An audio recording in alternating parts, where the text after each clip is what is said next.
Just wait, just one sec. Waiting for Facebook to.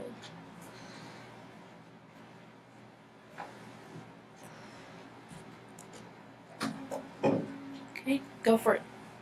Hi everyone, thank you so much for coming. Today's presentation is Queer X on the topic of non-binary and gender non-conforming identities. For folks who don't know, Queer X is an educational program of the Gender and Sexuality Center for Queer and Trans Life, which is actually just located at the bottom level of this building. And basically, we present topics that are relevant to LGBTQIA communities, and so I'm really happy to be here and just to get the opportunity to share on this topic. So a little bit about logistics. This building has two gendered and single-stall gender-inclusive restrooms. The first one is on the bottom level, ground level, room 30, I think, and then there's another one on the first floor. And then there's also gendered restrooms across the building.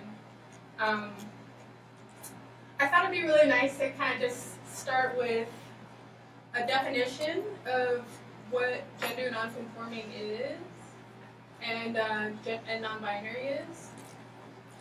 And these are my own definitions. Non-binary to me is when you don't subscribe to the gender binary, which is the female or male categories of gender. And gender nonconforming is a term used by a person whose identity and or expression is different from society's expectations of gender. And the other thing that I wanted to note also is that this is live streamed for the Facebook world. So we might get some questions through the Facebook, which we'll be answering. And so just keep that in mind if you're, if you speak up, that, the world can hear you. I forgot that I put this. So this is, it's always good to start with like who, at least for me, who I am. This is a picture of me and my sister, who's a year older than me. If you can't tell, this is me on the left with the Little Mermaid attire. And this is us, probably like a year or two ago. I feel like identities are really personal, and all the ways that we hold our identities and our relationship to our family and our relationships to people in general are really political. And so that's why I put that up here, because I wanted to share with you all that my gender nonconforming identity doesn't exist in a silo, like it exists with a history and a present day context and a family context and a friend, community context.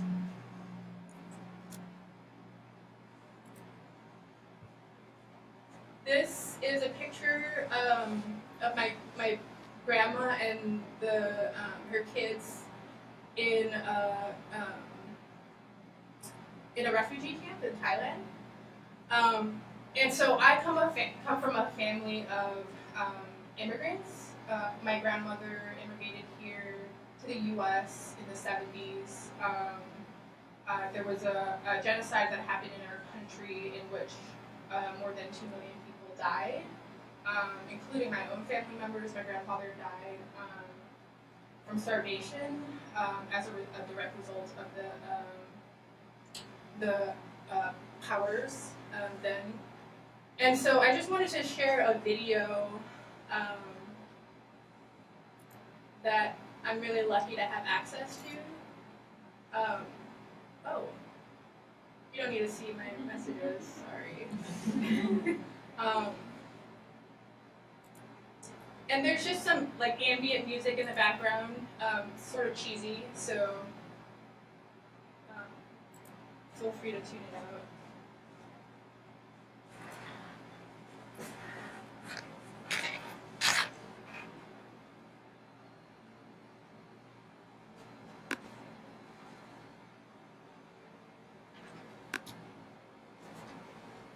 It's really light.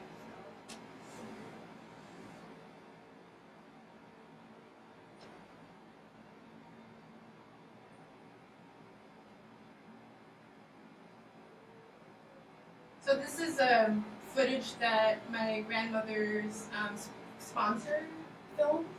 A sponsor is someone who agrees to put money and resources into a family or a group of people to make sure that they can immigrate to the U.S.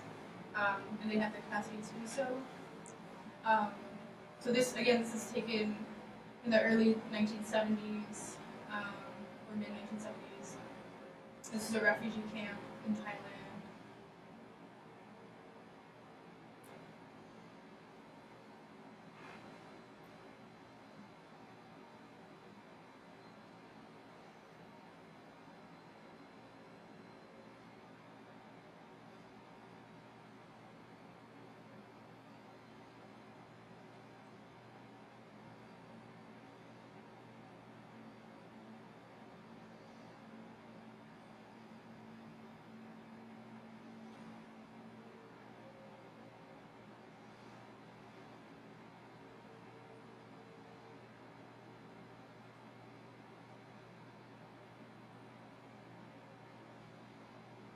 That's my mother. You can't really see her face, but.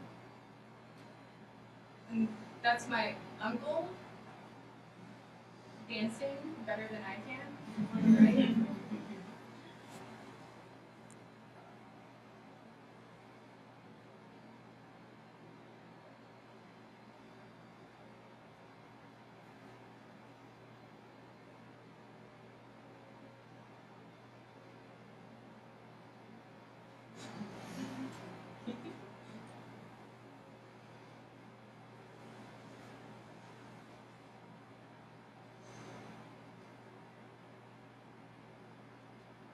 And that's my grandmother right there.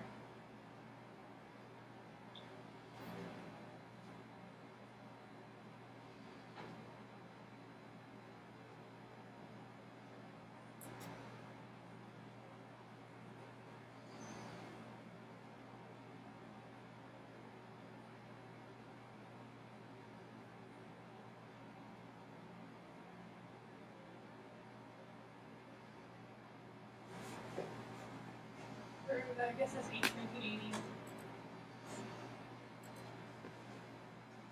So.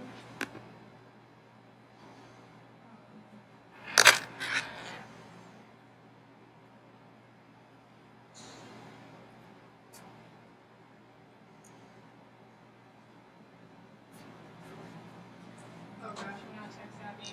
But anyway, my grandma is the one who raised me, and I think that as somebody who is, like I said, navigates the world in a really political way, and as a someone who was born from immigrants, my mother is Cambodian and my father is Chinese and Vietnamese. I think that a lot of what how the intersections play out in my life has to do with like grappling with what's okay to express and what's not okay in different contexts. And I'll talk about that in a little bit, but this is me actually as a kid, and my sister again, and then my mother, and I thought it was a really cute picture because I'm very much questioning like what's normative about gender at a young age, and of course this isn't the experience for everyone, but I thought it was really interesting to come upon this because I think that a lot of the way that I am now is informed by how my family navigated the world. One quick story is, when my grandmother was crossing the border into Thailand, she had her 7 kids with her. She was flying solo, as in like her husband died, and the border patrol pointed several guns at her and told her to turn around, and then she refused. She refused to turn around because she said that if I turn around, then my family is doomed to die, and so they just let her go, And so I come from a lineage of resistance, is what I'm trying to say. And so And I come from a lineage also that questions what's okay and what's acceptable and what's normative. Um, my identity as a non-binary and gender non-conforming person and a Southeast Asian person is really wrapped up around constantly navigating the world. Just the way that I look is questioning power structures. Questioning what's acceptable. And it also, the other day I was in class and someone asked, or my professor asked, where does power lie? And I think that one of the really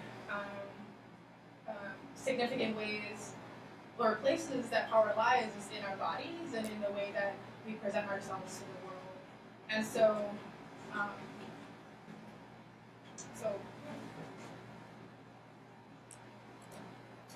feel free to interrupt with questions too. I'm a fan of interactive learning.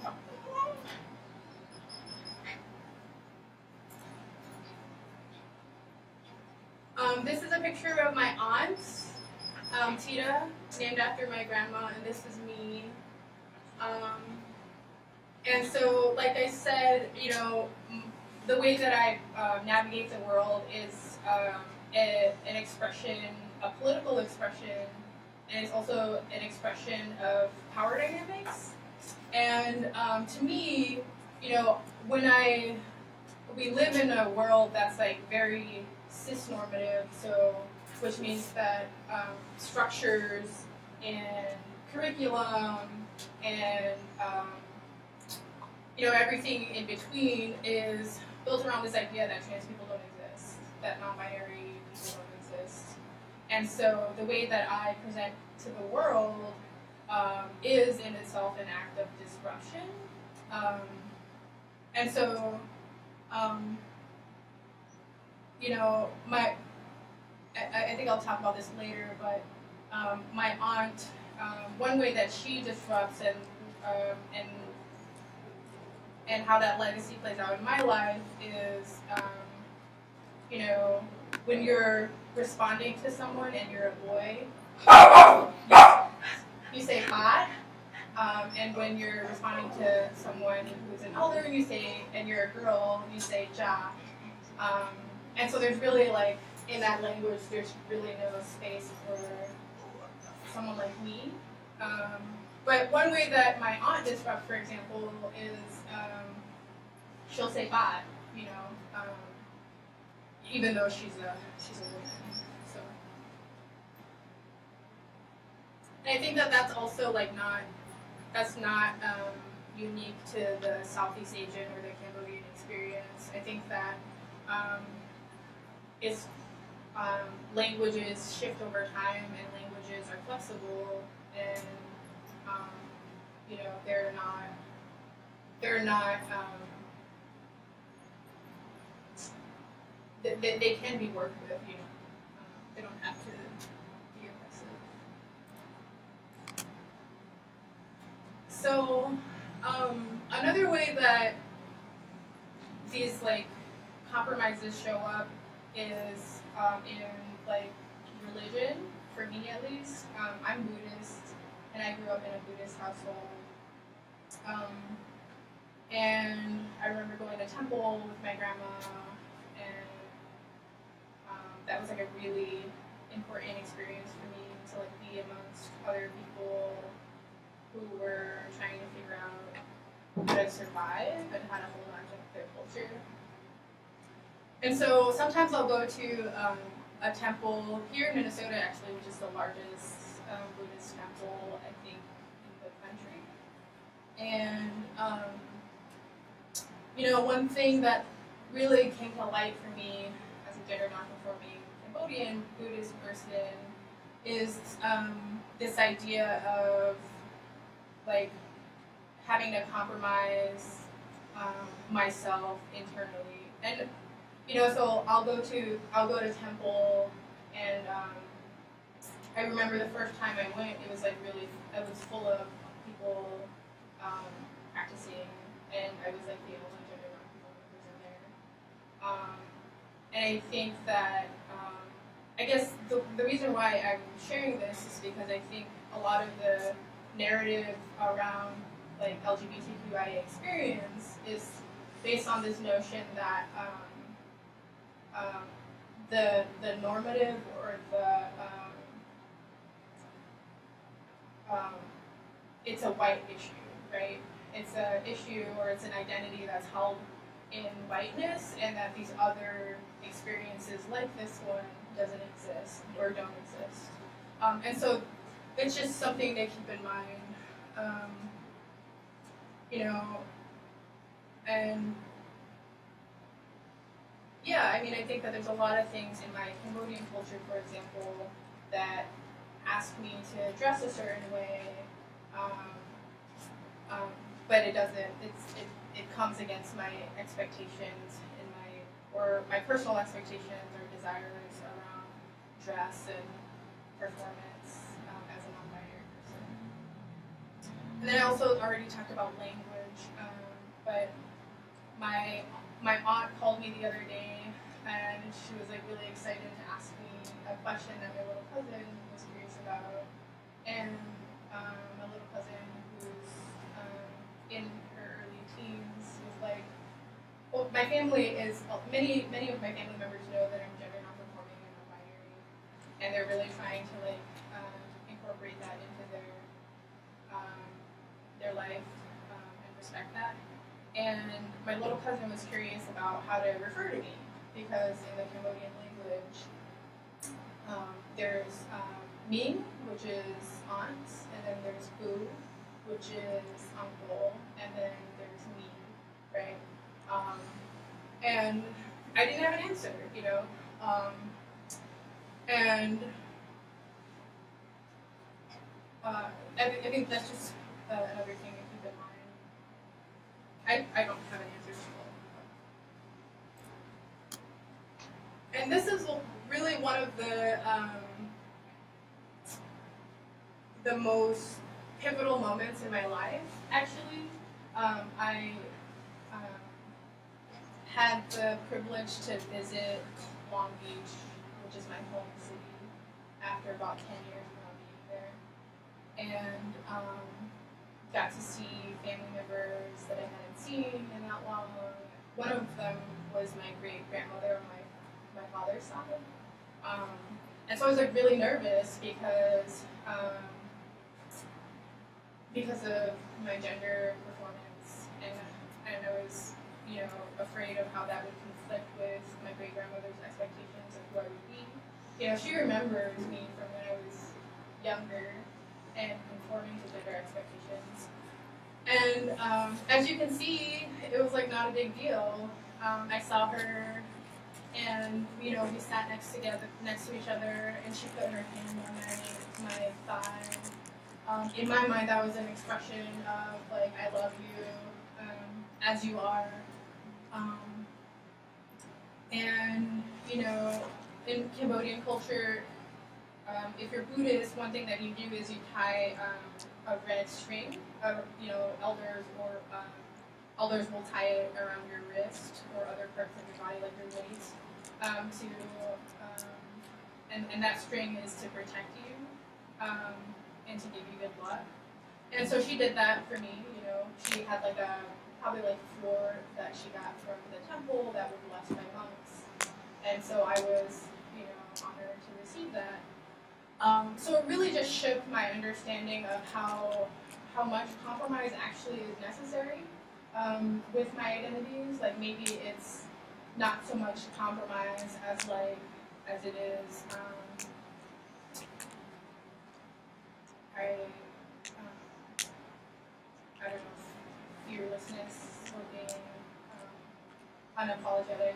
I was thinking last night, like, so much of my Southeast Asian identity is centered on like experiences and expectations of humility. And then in my queer life, right, my queer identity, I am kind of like really like tied to this notion of being unapologetic. And so I wonder actually if you can be unapologetic and humble at the same time. And this was really an expression of that realization for me. Thanks.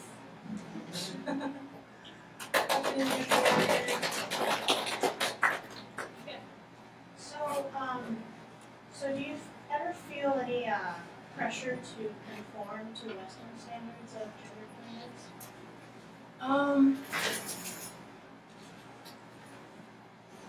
Yes, and also I think more so when I was younger, for sure.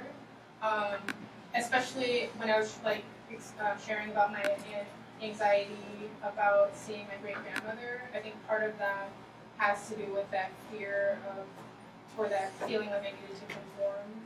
But I think more so it's actually an issue of wanting to conform to my own desire more than anyone else's. Do we have any Facebook questions?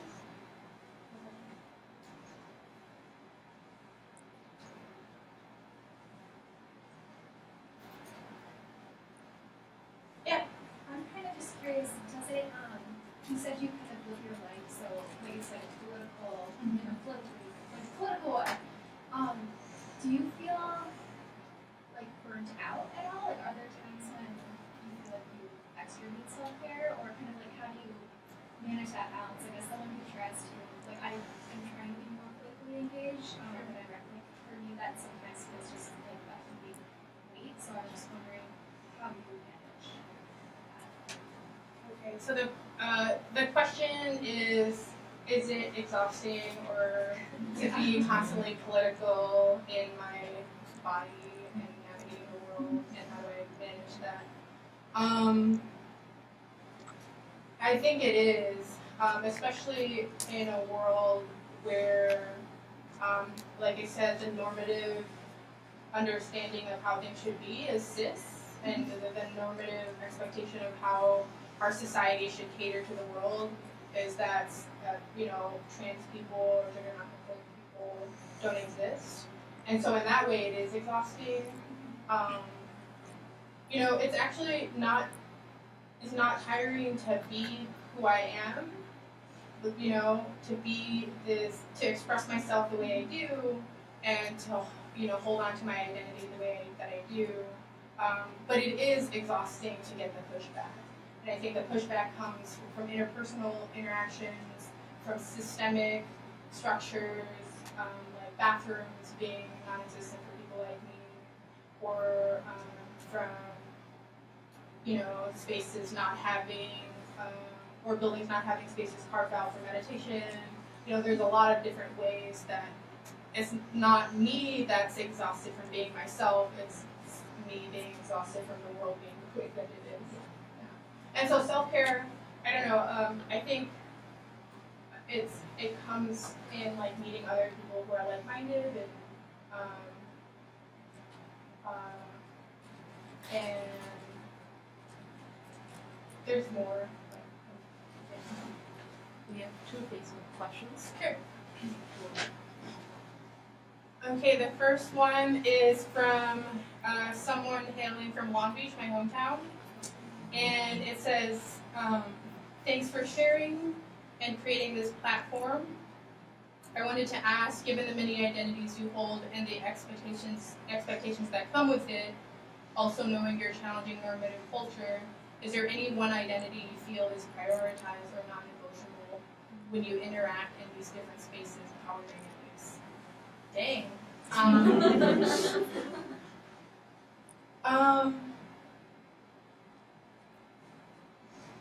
I feel like I want to resist having to pick between the two. Yeah. And I think that queerness, because for me, queerness is like an umbrella for my gender nonconforming identity and for my non-binary identity. Queerness actually does exist in Cambodian culture, right? Like, I think that it's not the mainstream, and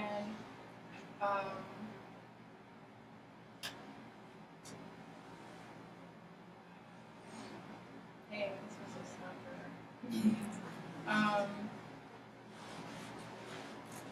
I just think that they're both non-negotiable, and don't want to negotiate having to choose between these two. So, sorry, Jen, couldn't pick. And then we have another question. It's very inspiring to hear you talk. Do you have any advice for those who are non-binary but don't necessarily feel a need to have a certain outward appearance? Ooh, okay. I was gonna ask something related to this. Cause like, okay, sorry. Alright, it's like when that's because like I am also a non-binary person, but I don't necessarily feel like a pressure to have any sort of visual indicators of androgyny, I suppose, because I'm like very comfortable being a femme person.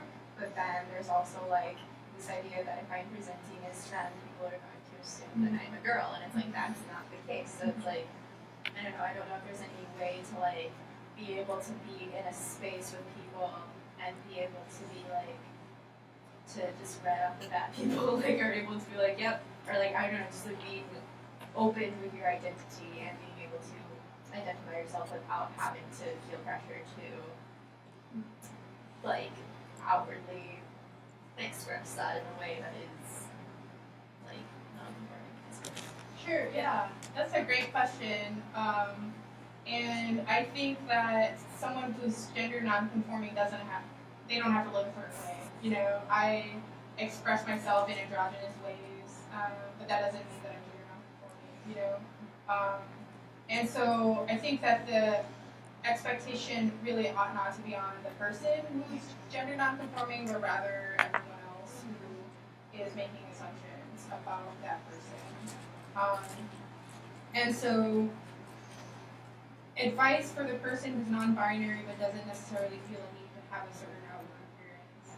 I just say keep doing what you're doing, and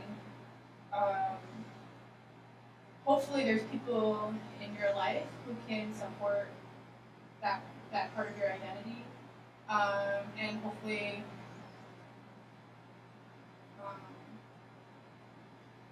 yeah, I think that's where it's hard. That's where the barriers come into play, and I think that part of making it different and making it a better world for people is like raising people's consciousness about what exactly is a certain identity.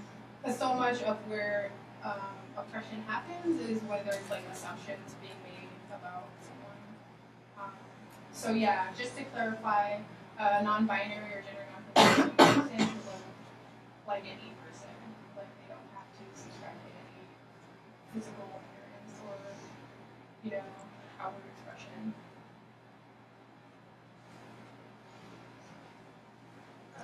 Let's see, I don't know if you can answer this or not, but how much would you say is the role that language plays in experiencing gender?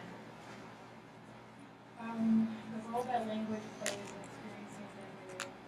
Can you maybe elaborate on that a little bit? Like for instance, I'm also bilingual, English and Spanish, and everything is gendered in Spanish. So, you know, the way that you can perceive the world itself changes based on the language that you're speaking. At least in my experience. And so, it also goes into gender in the way that queerness is different across cultures. Yeah. So, Say the first question again now. the first question is basically, do you think, like, in your experience, have you experienced a difference between how gender is experienced by people who speak a different language? I do think that like if you come from a culture wherein the language prescribes rules about what gender is and like what things are gendered, like then that kind of frames your understanding of the world. So I agree that like language provides a conceptual framework for understanding the world. But then at the same time, folks within that culture have the autonomy and the self-determination to like question those expectations and that framework, and make room for other understandings. So that was kind of a heady response, but yeah, I definitely think. I mean, personally, I think language in general really is a place where power shows up in really significant ways. And so, and it's also by the same token, like one of the ways that we can exert power and disrupt and then, you know, make things fairer or more just.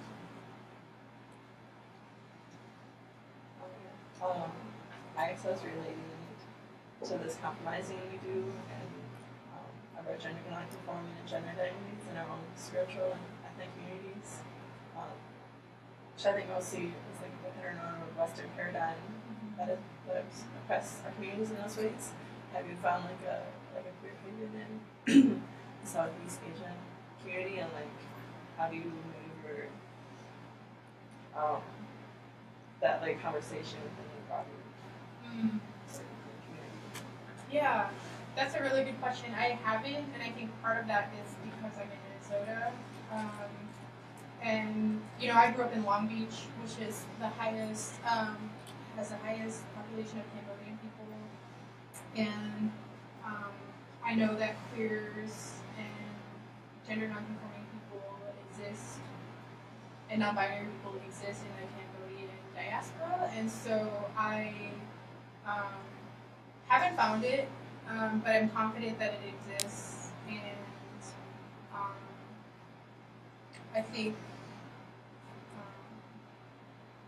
you know, in the interim, those havens exist in those disruptions, like with my, about my understanding with my great-grandmother, for example, or with my family, like my sisters, being really like on board with who I am, despite their, you know, previous understandings of how gender kind of shows up in the world.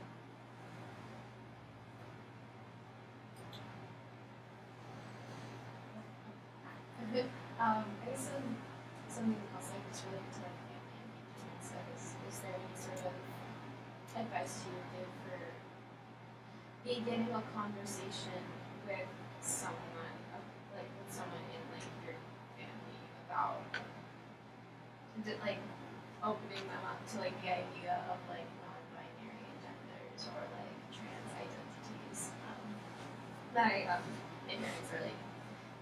I was like sort of understanding of it, but then like my dad has like his thoughts about trans people, so I'm wondering if there's like in a way to open up a conversation that isn't like accusatory and is like thoughtful and able to get the message they're really across. I think for me, my experience was really just reaching out to the people in my family, in my blood family, who I had a feeling would be the most accepting of me, and then kind of beckoning them to maybe start a conversation with other people, so that the seed is planted, and then by the time that I approach, you know, that other maybe more resistant person, it's not like, what's the name, where you're surprised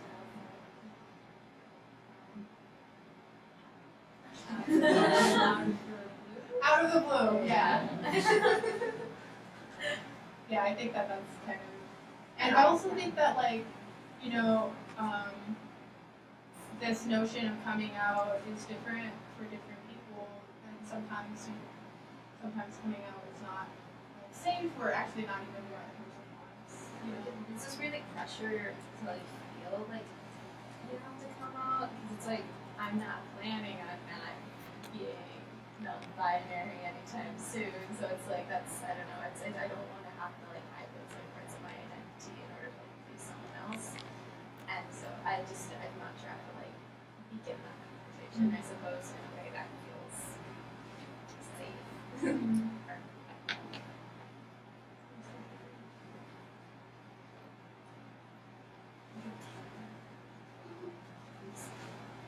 I noticed that in Spencer's story and also a couple other questions that we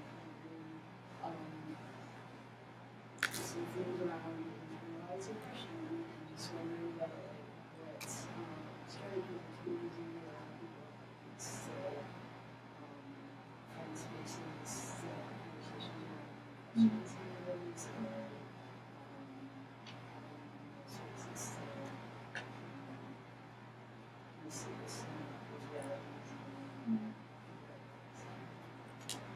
so I'm gonna just repeat the question.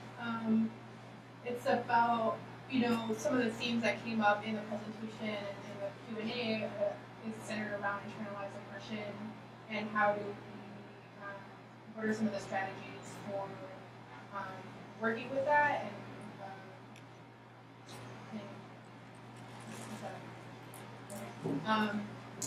yeah, I think a lot of it has to do with raising one's own consciousness, and so for me, my process has a lot to do with reading and hearing about other people's experiences and really unpacking what what internalized oppression looks like for someone who is Southeast Asian, and what does it look like for someone who's non-binary, and then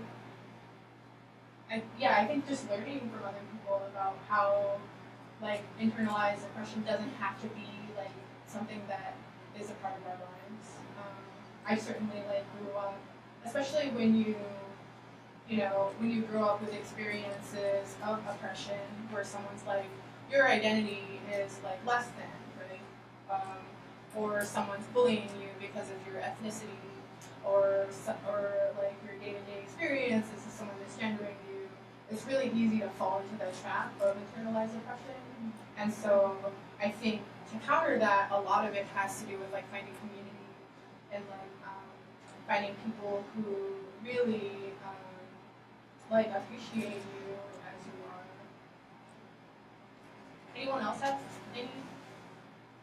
What's the other thing? I have one more question. You mentioned reading.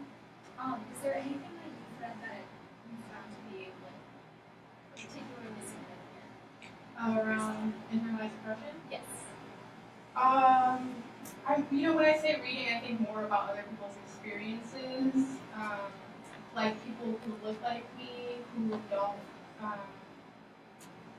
appear to be ashamed about who they are. And so, there's someone, there's a person who works out of the Bay Area who's an international adoptee and who's a disability rights activist and is queer and just super hardcore, and her name is Mia Angus. That's one person that I think about. I think just people's stories. There's someone in the room actually who before I actually came out as non-binary, I met them and they were like, "What pronouns do you go by?" And I was like, "She, her," And then over the course of time, I realized that actually I don't identify as a cis person, and so I think that really hearing people's narratives and stories wherein they're asserting themselves unabashedly is really where I was able to unpack some of that.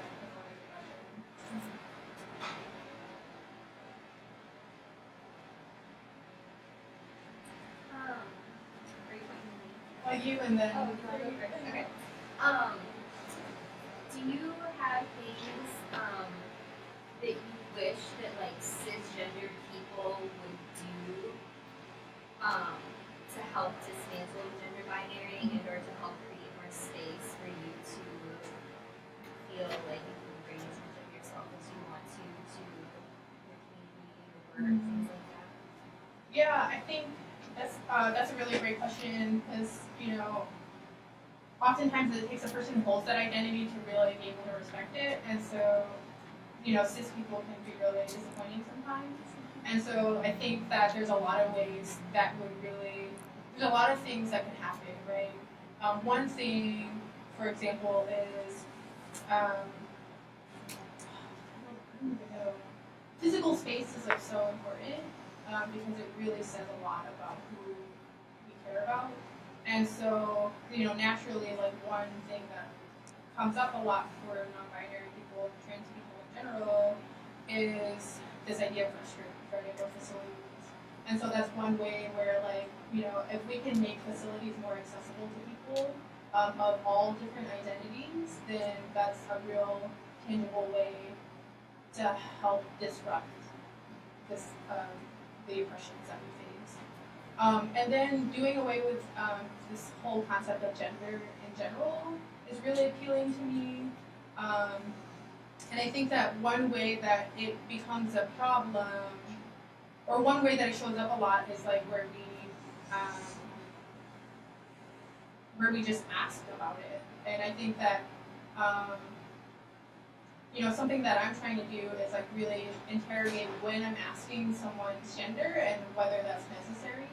And so I think in all aspects of our various lives, whether as staff people or as students, really just questioning why we're asking someone's gender.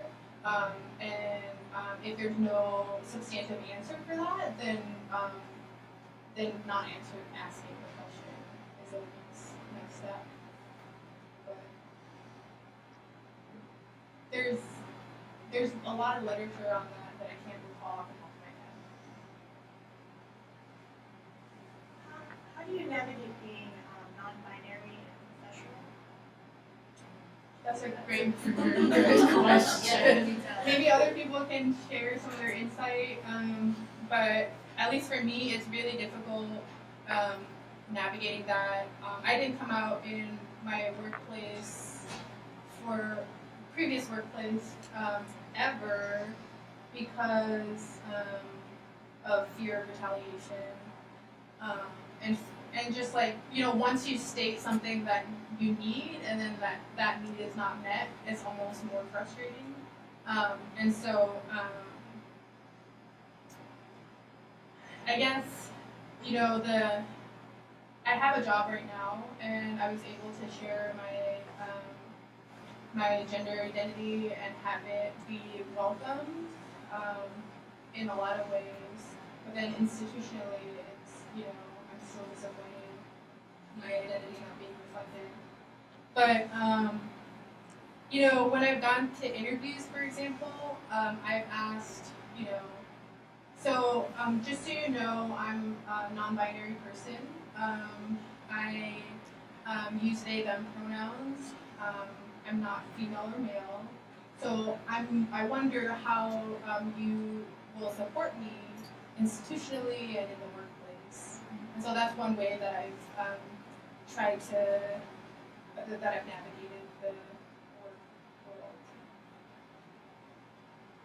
Anyone else have any insight on that question? I have insight on a previous question.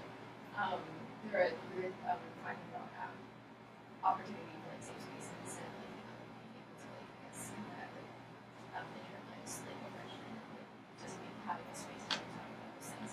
I'm gonna advocate real quick for like the Queer Student Cultural Center, which is on campus, and that's super wonderful. And if people haven't been there yet, either you should. It's Kaufman, I don't know the exact. It's on the second floor.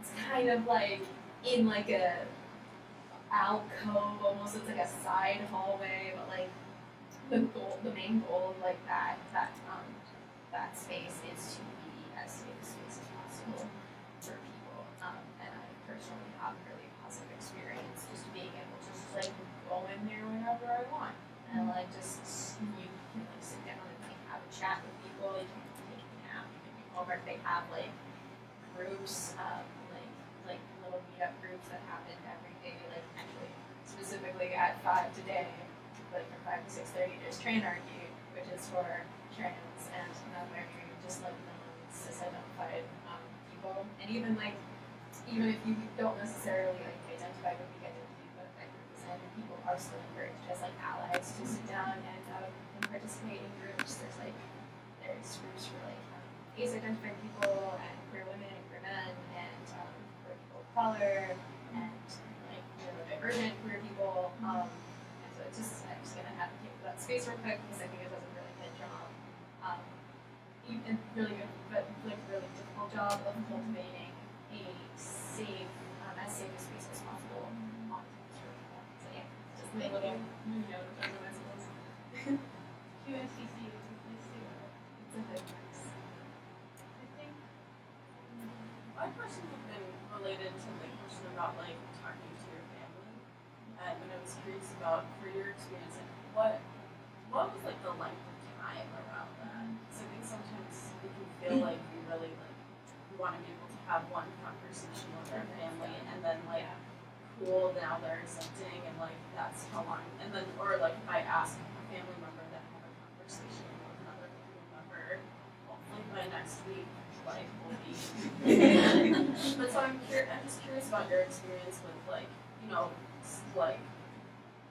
this self-realization of being non-binary, talking to your family and then talking to more family as that splits out. What is the timeline to it? Yeah, I think. Could you repeat the question? So the question was, what does the timeline look like as somebody who, has started realizing their identity as non-binary, and then, telling family. It was a lot funnier the way that it was presented, but that's the general question. And I think that for me, it was several years ago that I realized that I was non-binary. And then I started to assert my identity explicitly to people probably a year later. I think the first person that I told was my partner. And then that was really well received. And then I waited to be in person, to share space physically with my family. I'm closest with my sisters. And so I think I spoke with them individually. And I said, hey, just so you know, this is who I am, this is what that means. And that happened over the course of a weekend, speaking individually to my sisters. And so I didn't tell my sisters in person until probably 2 years ago, maybe, or a year ago. And then I kind of just let them, let other people know, and then went from there. Yeah. Does that answer your question?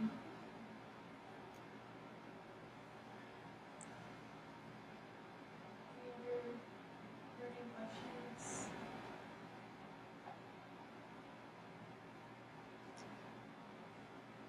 Insights on questions already answered?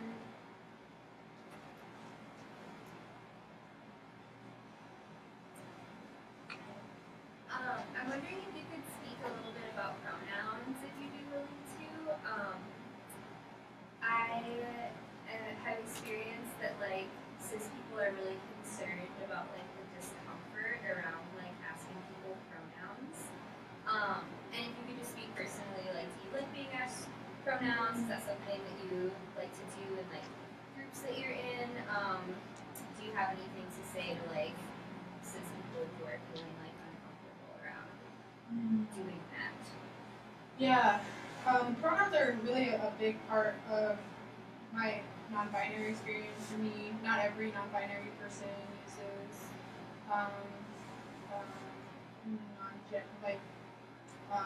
female or male pronouns. And I have had a lot of different experiences around pronouns. Oftentimes people will come to me and say, hey, I noticed that you use they, them pronouns. So does that mean that when I talk to you, I use you? Or so it's really it's been a roller coaster ride. I think what I really wish that cis people or people who don't know how to navigate pronouns did is really just do a simple Google search and do some self-education about how to use non-binary pronouns, what the implications are if you slip up and mess up someone's pronouns. It can be really, the cumulative impact of being misgendered can really be devastating.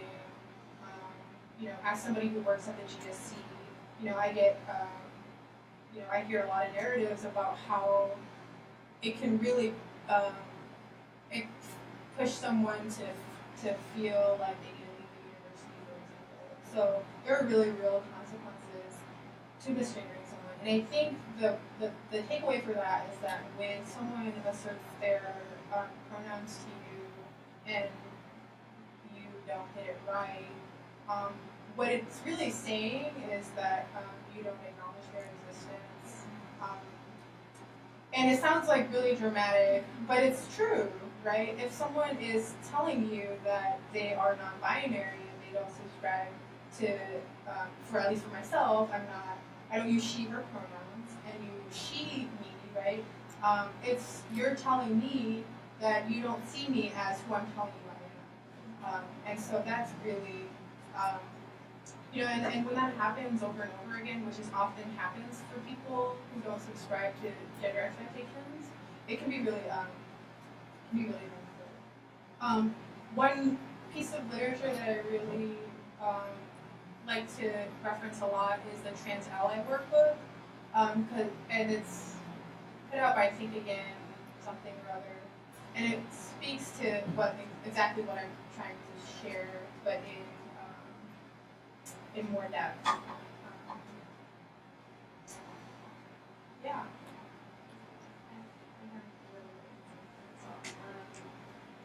There's like discomfort, I suppose,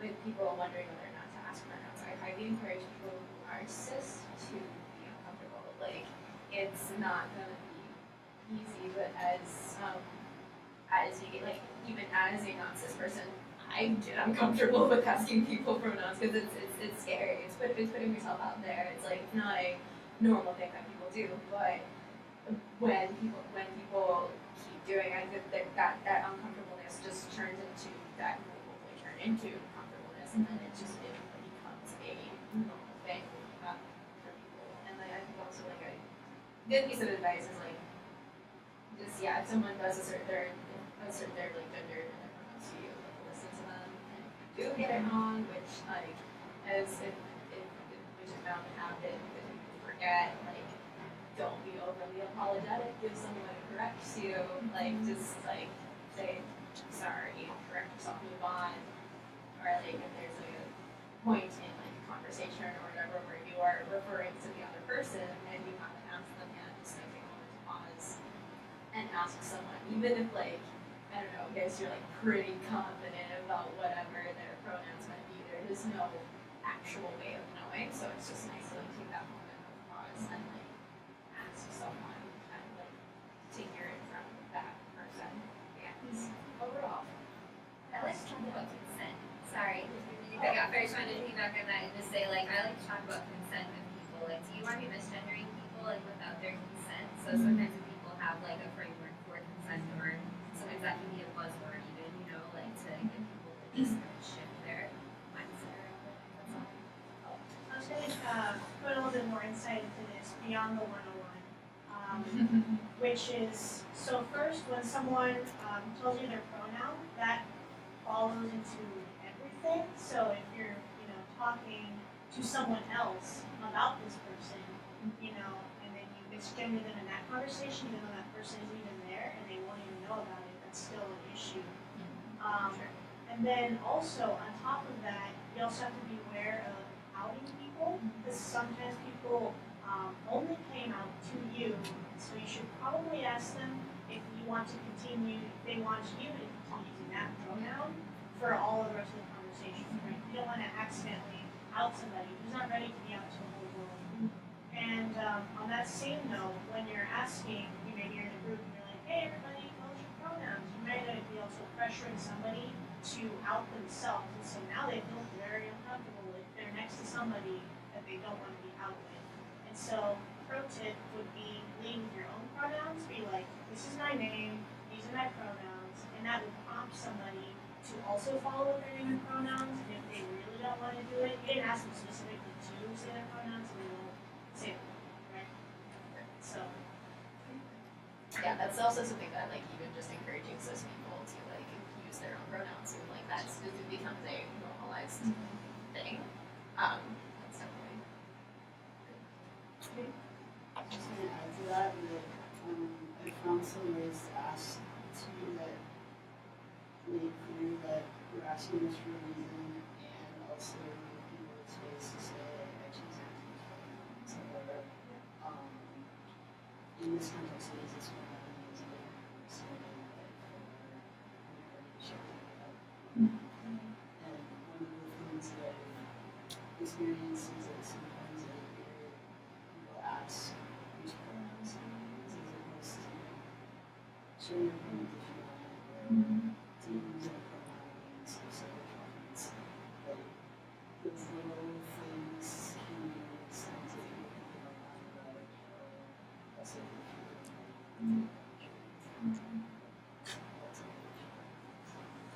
And another thing that I also want to note, because we're talking about how my barriers I get using that, is that, you know, when I'm in a room full of my family members, for example, or elders that I haven't seen in a decade, I'm not asking their pronouns, right?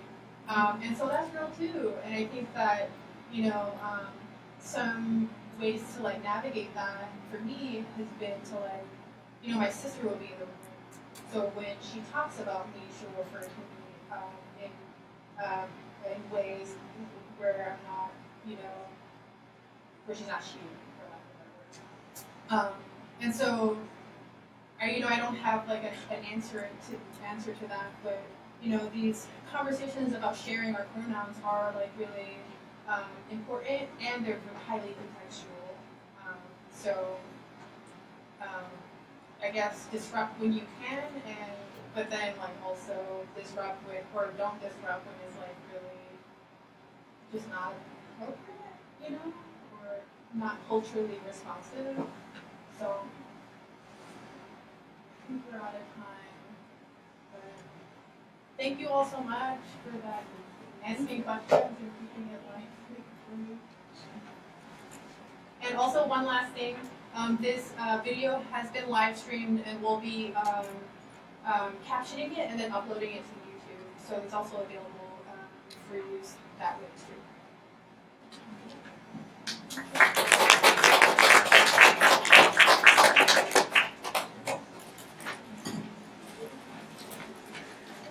Did I move around too much? No.